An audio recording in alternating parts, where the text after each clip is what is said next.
मुद्दा लंबा चलेगा, उस पर वही बातें हो रही हैं जो अभी तक हुई हैं। राणा सांगा पर विवाद, जो राणा सांगा पर आपत्तिजनक विवादित टिप्पणी की गई रामजी लाल सुमन के द्वारा, उस पर आज भी राज्यसभा में हंगामा होता रहा।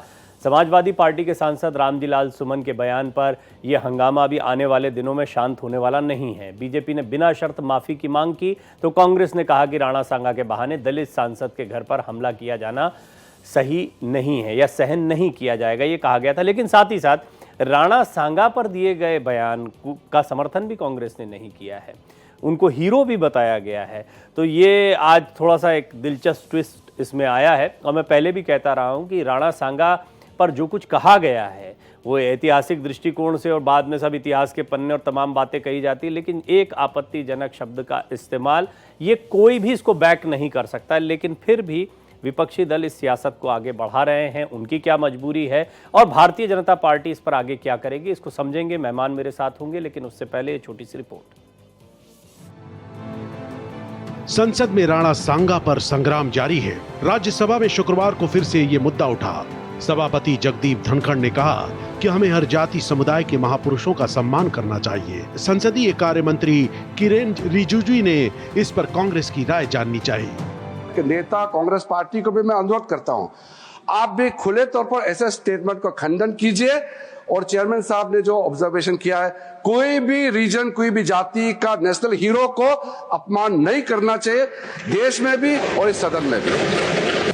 कांग्रेस सांसद प्रमोद तिवारी ने कहा कि कांग्रेस सभी महापुरुषों का सम्मान करती है, लेकिन जो बयान संसद की कार्रवाई से हटाया जा चुका है उसका बार बार जिक्र करना भी गलत है।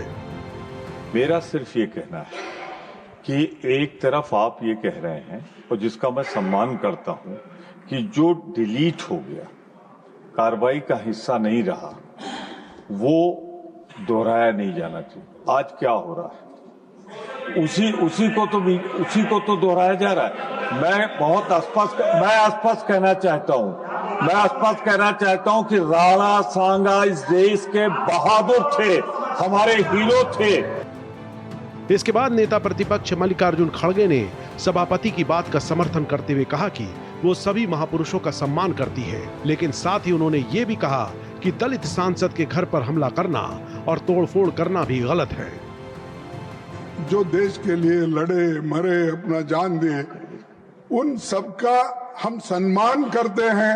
ये बात मैंने कही और आपने जो कही उसको मैं सेकंड किया। इनको क्या आपत्ति है उसका? दूसरी बात मैंने ये कहा कि कोई बात का आपको और उनमें इतिहासकार आपके और उनके अगर है, उनमें मतभेद है तो आप जुड़ा। इसका मतलब ये नहीं किसी का घर जलाओ, किसी के घर के ऊपर बुलडोजर लगाओ, किसी का ये करो, किसी के बच्चों को मारो। इसके बाद फिर से सदन में हंगामा हो गया। बीजेपी के राधा मोहन दास अग्रवाल ने तो कांग्रेस पर भी आजादी की लड़ाई के दौरान स्वतंत्रता सेनानियों को फांसी दिलवाने का आरोप लगा डाला। इतिहास गवाह है, ये कांग्रेस इरविन के साथ समझौता करती थी और हमारे देश के संघर्ष करने वालों को फांसी पर चढ़ाने की समझौते किया करती थी। ये इसका इतिहास गवाह है। ये राष्ट्र विरोधियों के साथ रहने के आदी है, ये डीप स्टेट के हिस्से है। इसलिए आपका कहना अपनी जगह सही है, लेकिन जब तक अब रामजी सुमन जी और कांग्रेस पार्टी दोनों खड़ी होकर के अपने स्टैंड पर माफी नहीं मांगेगी, हम इस मामले को समझौता नहीं करने जा रहे। हालांकि बाद में सभापति ने समाजवादी पार्टी के राज्यसभा सांसद रामजी लाल सुमन को भी बोलने की अनुमति दी, लेकिन बीजेपी सांसदों ने इतना शोर मचाया कि रामजी लाल सुमन कुछ नहीं बोल पाए और सभापति ने सदन की कार्यवाही 2 बजे तक के लिए स्थगित कर दी। प्रशांत त्यागी, भारत एक्सप्रेस, दिल्ली। इस पर मेरी अपनी भी एक एनालिसिस है, वो भी मैंने दर्शकों के लिए रखी, लेकिन अभी मौका है कई और मेहमान मेरे साथ जुड़े हुए हैं, बड़े अच्छे जानकार हैं, अपनी अपनी पार्टियों का पक्ष रखेंगे, उनके पक्ष को जानते हैं, समझते हैं। रत्नाकर सिंह जी हैं, प्रवक्ता भारतीय जनता पार्टी, वरिष्ठ नेता हैं भारतीय जनता पार्टी के। इसी तरह मनोज यादव जी हैं, प्रवक्ता समाजवादी पार्टी, हमारे साथ मौजूद हैं, उनसे बातचीत करेंगे। और राणा बृजेश प्रताप सिंह जी, जो कि प्रदेश संगठन मंत्री हैं करणी सेना के, वो भी हमारे साथ हैं। राणा साहब, आपका भी बहुत बहुत स्वागत है। सभी मेहमानों का मैं स्वागत करता हूँ। मनोज जी, सबसे पहले कांग्रेस आपके साथी, आपकी सहयोगी पार्टी है, आप साथ साथ हैं। उन्होंने कहा राणा सांगा हमारे हीरो हैं, देश के लिए बलिदान देने वाले और जिनका गौरवपूर्ण इतिहास रहा है, जो एक आदर्श के तौर पर हमारे समक्ष हमेशा से प्रस्तुत किए जाते रहे हैं, उनका हम सम्मान करते हैं। क्या राणा सांगा आपके भी हीरो हैं? देखिए, नो डाउट समाजवादी पार्टी जिसने इस मातृभूमि के लिए और अपनी तमाम सारी जितनी भी विरासतें रही उनको बचाने की जिसने लड़ाई लड़ी है, वो इस देश का हीरो है, इसमें दो राय नहीं।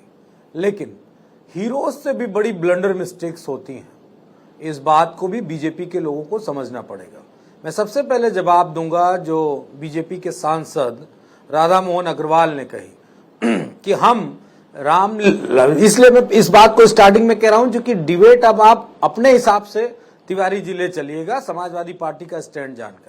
समाजवादी पार्टी के सांसद आदरणीय रामजी लाल सुमन को इस देश की कोई ताकत माफी मांगने के लिए मजबूर नहीं कर सकती, और खासकर अब तो इसलिए नहीं कि वो दलित हैं, और दलित को अगर इस देश की सामंती व्यवस्था झुकाने की कोशिश करेगी तो अभी तो पन्ना नंबर 1 ही खुला है। अगर ये बीजेपी, आरएसएस और करनी सेना के लोग हमारे दलित सांसद पे इस तरह की टिप्पणी करेंगे, इस तरह की बाध्यता उत्पन्न करेंगे, तो पन्ना नंबर 2 भी तैयार है, फिर पन्ना नंबर 3 भी तैयार है। और पहला मैं सवाल राइज करता हूं कि अगर आपको इतनी बातें हैं तो मोहम्मद गौरी को इस देश में कौन लेके आया था? पृथ्वीराज चौहान, जो इस देश के हीरो हैं, कोई उन पे कोई टिप्पणी नहीं कर सकता। उनको मोहम्मद गौरी से लड़ाई के लिए कौन लेके आया था? उस राजा का क्या नाम था? अगर बीजेपी करनी सेना को नहीं मालूम है तो मैं भी इसी डिबेट में उस राजा का नाम भी बता दूंगा। लेकिन एक बात याद रखेंगे, इस मुखालत में मत रहना। बाबा साहब भीमराव अंबेडकर का संविधान है, तुम्हारी भावनाओं से यह देश नहीं चलता है, तुम्हारी सोच से यह देश नहीं चलता है। इतिहासकार हमारे रामजी लाल सुमन जी के रिलेटिव नहीं थे, हमारे समाजवादी पार्टी के नेतृत्व के रिलेटिव नहीं थे इतिहासकार। इतिहासकार वही थे जो इस पैनल में बैठे हैं लोग, उन्हीं के लोग के घरों के लोग थे। अच्छा मनोज जी, एक संक्षेप में आपने सेट कर दिया जी, मुझे नहीं मालूम है। जी जी जी, आपने अपनी बात को रख दिया, आपने समाजवादी पार्टी का स्टैंड अच्छे से रख दिया यहाँ पर मजबूती के साथ। राणा सांगा हीरो हैं, पृथ्वीराज चौहान हीरो हैं, सभी को आपने हीरो माना। अब मुझे ये भी बताएं कि हीरो के बारे में ये सारी बातें या इतिहास के पन्ने उलटने की क्या आवश्यकता आपको पड़ी? बड़ा अच्छा सवाल आपने पूछा है तिवारी जी, आपको बड़ा धन्यवाद। मेरे मन में ये उछाल मारते हैं सवाल कि कोई पूछे तो। समाजवादी पार्टी भारत के संविधान के आधार पर राजनीति करने के लिए सदैव इस देश में नंबर 1 पे जानी जाएगी। फिर हम पे कोई आरोप लग जाए, हमको कोई कुछ कह दे, हमारे नेता को कोई मौलाना कह दे, कोई मौलवी कह दे, कोई कुछ भी कह दे, लेकिन हमने वही काम किया जो इस देश का संविधान हमको इजाजत देता है और जो संविधान के दायरे में है। लेकिन इस देश में एक सत्ता बनी और कुछ संगठन ऐसे जो हमको सदैव इस बात के लिए रोज आना चिढ़ाएंगे, हम औरंगजेब के सरपरस्त हैं, हम मुगलों की सरपरस्ती करते हैं, हम मुसलमानों की सरपरस्ती करते हैं। मैं जानना चाहता हूं क्या हमारे देश का संविधान मुसलमानों के अधिकारों की रक्षा की बात नहीं करता है क्या? अगर नहीं करता हो, समाजवादी पार्टी कर रही है, तो आप हमें सजा दिला दो, हमारे खिलाफ मुकदमा लगा दो, क्योंकि वो तो राष्ट्रद्रोह हो जाएगा। लेकिन अगर हमारा संविधान कहता है कि इस देश में अल्पसंख्यक की उस जाति का भी हक अधिकार है जिसकी संख्या 10,000 भी ना हो, जिसकी 10 लाख हो, जिसकी 20 लाख हो, 2 करोड़ हो, 5 करोड़ हो, उन सब को अधिकार है अपनी बात कहने का और अपने अधिकार संरक्षित करने का। समाजवादी पार्टी पे जो नैरेटिव बिल्डअप करती बीजेपी, जिसके दम पे सत्ता चलाती कि हमको मुस्लिम परस्त, औरंगजेब परस्त कह के अपने आप को हिंदूवादी पार्टी बना लेंगे, तो ये समाजवादी पार्टी नहीं चलने देगी। हमने इसीलिए कहा अभी पन्ना नंबर 1 ही खुला है। अगर करनी से ठीक है, मैं आपका पॉइंट समझ गया। मेरे सवाल का जवाब आपने ये दिया है। मेरे सवाल का जवाब संक्षेप में ये आया। जी जी मनोज जी, हर दिन मनोज जी पन्ना खोला जाएगा। जी मनोज जी, मेरे सवाल का जवाब ये आया कि औरंगजेब का मुद्दा उठाया गया था, उस पर घेरा जा रहा था, इसीलिए आवश्यकता पड़ी, तो ये राणा सांगा वाला मुद्दा आप लोगों की तरफ से उठाया गया। मुझे ये जवाब आपका समझ में आया। अब राणा साहब, ये जो अभी कुछ बातें मनोज जी ने कही हैं, उन्होंने बड़े स्पष्ट तौर पर समाजवादी पार्टी का स्टैंड साफ कर दिया है। माफ़ी किसी हालत में नहीं मांगी जाएगी। जो तरीका आप लोगों का रहा उस पर आपत्ति रही है, उस पर बड़ा विवाद हो रहा है कि करनी सेना के तमाम लोग जो हैं वो बुलडोज़र लेकर यहाँ पहुँच गए, प्रदर्शन करने के लिए पहुँच गए, इस पर बड़ी आपत्ति जताई जा रही है।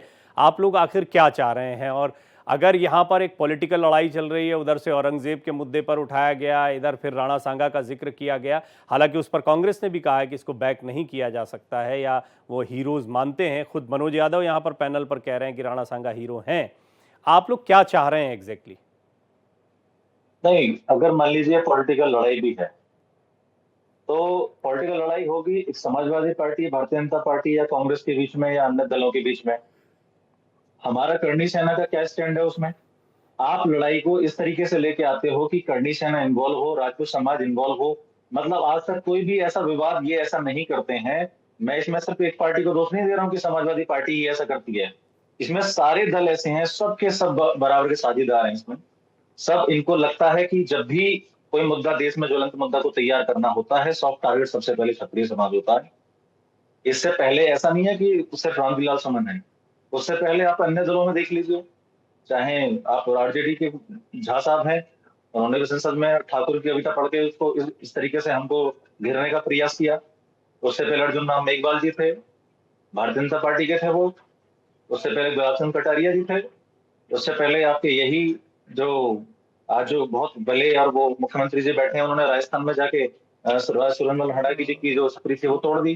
तो ऐसा नहीं है कि इसमें सब कुछ ही दल शामिल है, इसमें सभी दलों की बराबर भागीदारी है। पहली बात तो जी, आप हमको इन्वॉल्व करते हैं जबरदस्ती, आपको लगता है इससे कुछ पॉलिटिकल एडवांटेज आपको मिलने वाला है।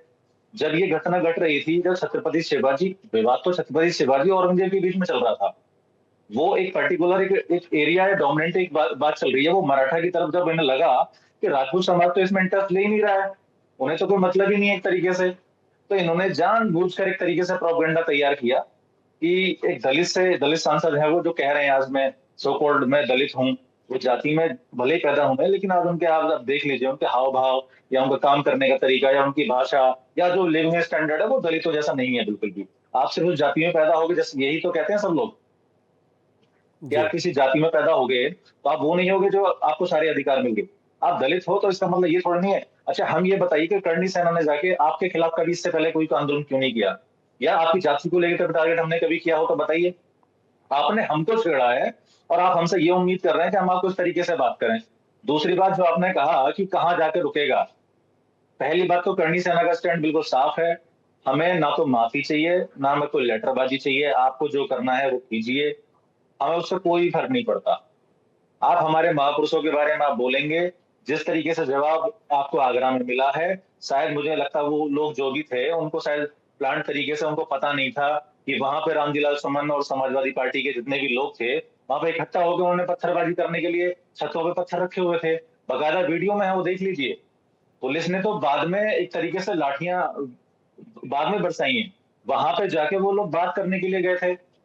जिस तरीके से इन लोगों ने पत्थरबाजी की है उसके जवाब में जो सिर जो फटा है, जो लोगों को घेर के मारा गया है इस तरीके से, वो ये पूरा प्लान तरीके से किया गया है। ठीक। आप अगर ये सोचें कि करनी सेना इस तरीके से अपने आप को आप हमें इन्वॉल्व करेंगे और करनी सेना बचाव कर लेगी, या बचाव की मुद्रा में कभी नहीं रहते ना, हमें बचाव ठीक है, मैं राणा साहब आपका भी डिटेल में आ गया। मुझे अच्छा ये लगा कि शुरुआती 2 कमेंट में ही समाजवादी पार्टी करनी सेना का पक्ष जो है डिटेल में आ गया। जो लोग सचमुच इसमें दिलचस्पी ले रहे होंगे वो दोनों पहलुओं को जान गए होंगे। रत्नाकर जी, आपसे मेरी काफ़ी बात हुई है इस मसले पर, मैं चाहूँगा कि थोड़ा सा आप बताएं कि ये इसमें आप लोगों का स्टैंड जो है वो मुझे लगा कि आप इन्वॉल्व भी होना चाहते हैं, आप इन्वॉल्व नहीं भी हो पा रहे हैं, क्योंकि सीधे सीधे कहीं से जुड़ा हुआ नहीं है ये मामला। अब एक तरह से करनी सेना समाजवादी पार्टी के बीच में आ गया, या रामजी लाल सुमन और करनी सेना ये कहना ठीक होगा।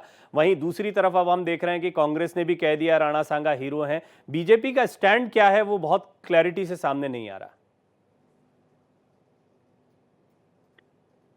देखिए प्रवीण जी, भी मैं सारे पैनलिस्ट की बात सुन रहा था, मुझे भी थोड़ा उतना ही समय दीजिएगा जितना दोनों लोगों को दिया है बराबर का। बीच में कोई इंटरप्शन नहीं चाहिए, क्योंकि कुछ लोग यहाँ बैठे हैं जो इंटरप्शन में अपने आप में महारत हासिल किए हुए।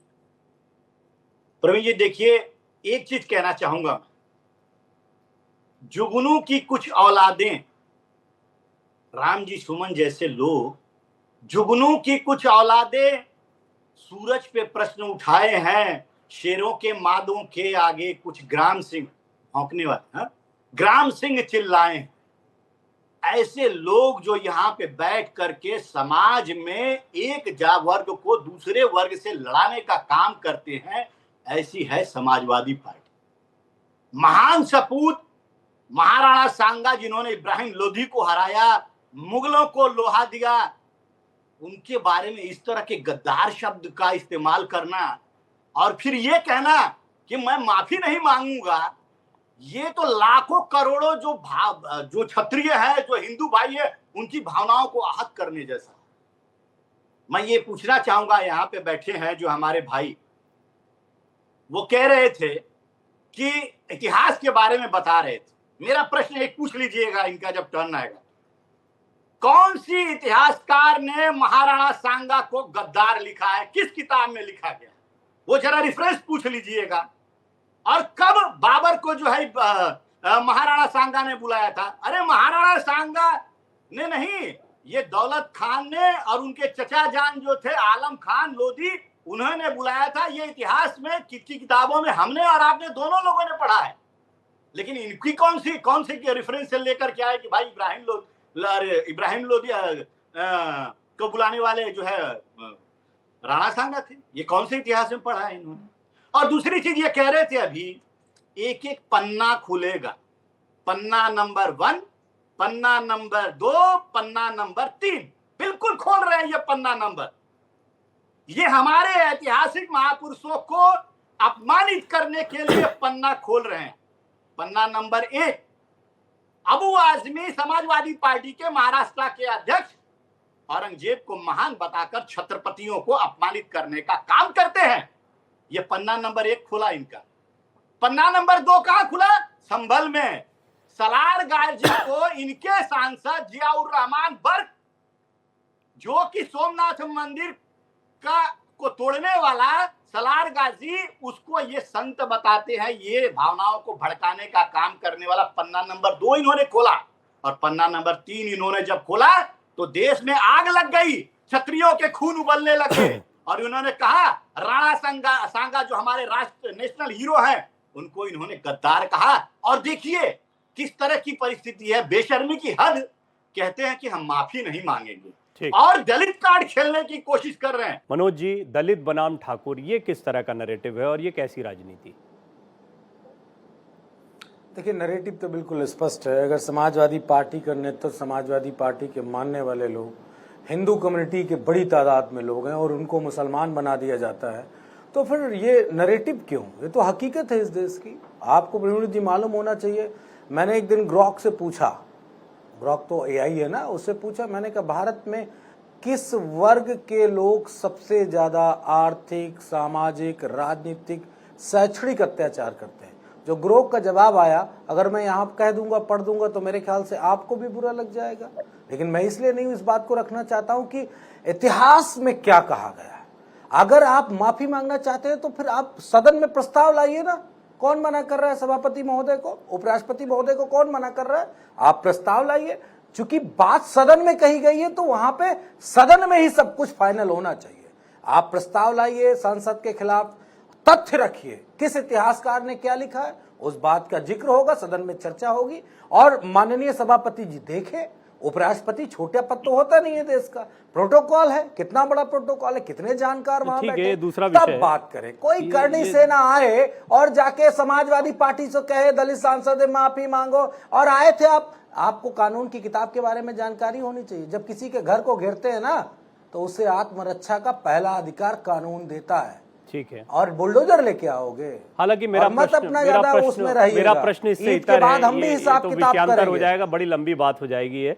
हालांकि मैं ये जानना चाह रहा था कि खैर ठीक है, इस पर राणा जी आप बताएं मुझे कि ये एक तरह से ये हो गया कि ठाकुर समुदाय है, एक दलित को बोलने नहीं दे रहे हैं, और किसी दलित ने बोला है तो उसके खिलाफ आप लोग इतने नाराज हो रहे हैं, और ठाकुर दलित ये बहुत ज़्यादा अब सुनने को मिल रहा है।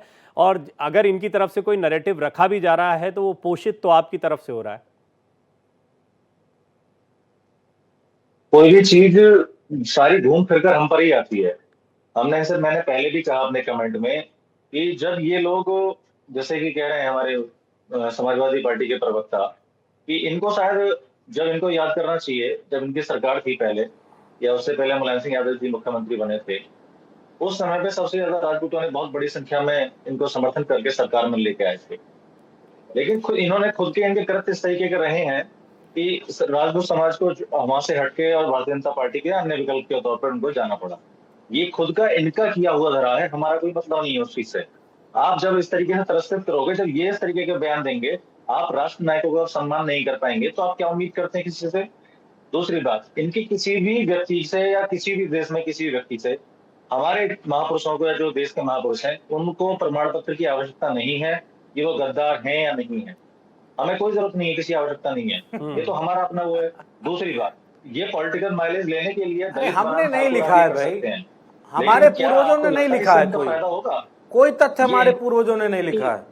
वो आप लोग समझो किसने इतिहास लिखा है, हमने नहीं लिखा। लेकिन शायद इन्हें भूलना नहीं चाहिए, लोकसभा चुनाव में, इसी लोकसभा चुनाव में जब पुरुषोत्तम रूपाला जी ने इस तरीके का बयान दिया था क्षत्रिय समाज की महिलाओं के ऊपर, और सिर्फ हमने हमारे करणी सेना या क्षत्रिय समाज एक डिमांड रखी। ठीक है, मैं समझ गया। आप ये भावनात्मक पहलू है, आपका पॉइंट भी वैलिड है बहुत हद तक, क्योंकि आपकी भावनाओं को आहत किया गया। रत्नाकर जी, शॉर्ट में आप कुछ कहना भी चाह रहे हैं और मुझे वाइंड अप भी करना है, तो आप अपनी बात बोलें। देखिए प्रवीण जी, अभी मनोज भाई कह रहे थे कि संसद में मुद्दा लेके आइए, चर्चा करिए, प्रस्ताव पास कराइए, माफी मंगवाइए। ये उसी तरह कर रहे हैं जैसे कांग्रेस पार्टी ने कहा कि अरे भाई वो तो संसद में कहा गया था, वो संसद की कार्रवाई से डिलीट कर दिया गया।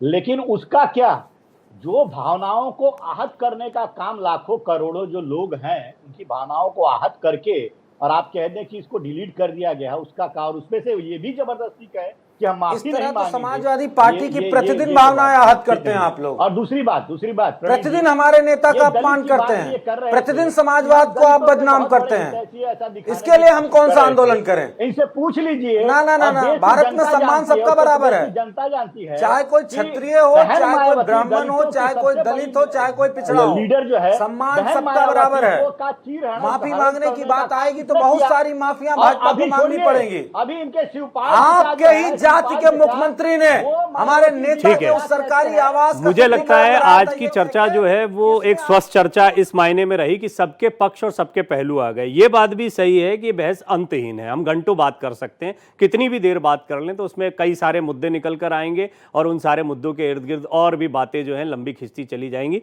लेकिन ये बात साफ है कि आज की इस छोटी सी बातचीत में हम सबके पहलुओं को जान पाए, सबकी बातों को जान पाए, और एक डेडलॉक बना हुआ है, ये बना रहेगा मैं जानता हूं, और इस पर बाहर बयानबाजी होती रहेगी। आप तीनों का बहुत धन्यवाद। रत्नाकर जी आपका धन्यवाद, मनोज जी आपका धन्यवाद, राणा साहब आपका भी बहुत बहुत धन्यवाद, आप चर्चा में जुड़े, अपनी बात रखी।